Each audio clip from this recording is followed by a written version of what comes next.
जिधर देखो इश्क के बीमार बैठे हैं, हज़ारों मर गए लाखों तैयार बैठे हैं। देखिए, मोहब्बत एक बहुत ही खूबसूरत जज्बा है, मगर यहाँ कुछ मोहब्बतें सिर्फ नाम की हैं, बाकी वो सिर्फ अट्रैक्शन और लस्ट है। देखिए, कहते हैं ना, मर्द आंखों से मोहब्बत करता है और औरत कानों से।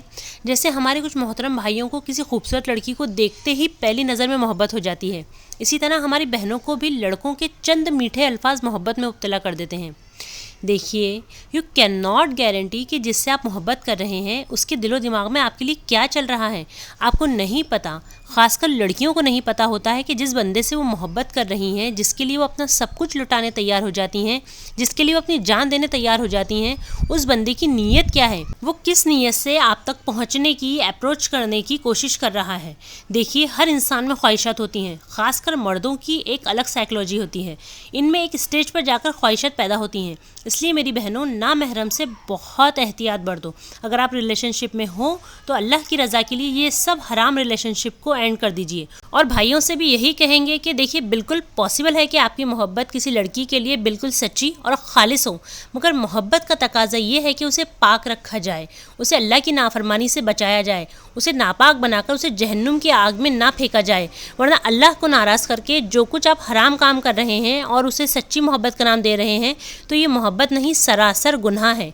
अगर आपको किसी से सच्ची मोहब्बत है तो आप उसके लिए दुआएं करें, शरई तरीके से उसे पाने के तरीके अपनाएं, क्योंकि दो मोहब्बत करने वालों के लिए निकाह से बेहतर और कोई चीज़ नहीं है। इसलिए जितने भी बहन भाई मोहब्बत में गिरफ्तार हैं, वो सब हराम तरीक़ों से तौबा कर लें और हलाल तरीके को अपनाएं। वरना ये नाम नेहात मोहब्बत जो अल्लाह की हुदूद को तोड़कर की जा रही है, और मोहब्बत के नाम पर हर वो शैतानी और हराम काम किया जा रहा है, फिर अपनी ज़िंदगियों को बर्बाद करके, अल्लाह को नाराज़ करके आप अल्लाह से ही शिकायतें करते हो। लड़के लड़कियों को कहते हैं कि धोखेबाज हैं, लड़कियां लड़कों को कहती हैं कि फ्रॉड हैं। आप खुद गौर करें कि आप खुद क्या हो और ये धोखे की नौबत आई ही क्यों।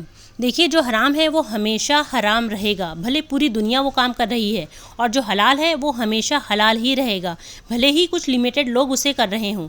और एक बात याद रखिए, following in love is not हराम। मोहब्बत करना बिल्कुल हराम नहीं है, बट जो हरकतें आप मोहब्बत करने के बाद करते हो वो उसे हराम और हलाल बना देते हैं। इसलिए जिससे भी आपको मोहब्बत है उसे अल्लाह की खातिर मोहब्बत करें और निकाह को तरजीह दीजिए।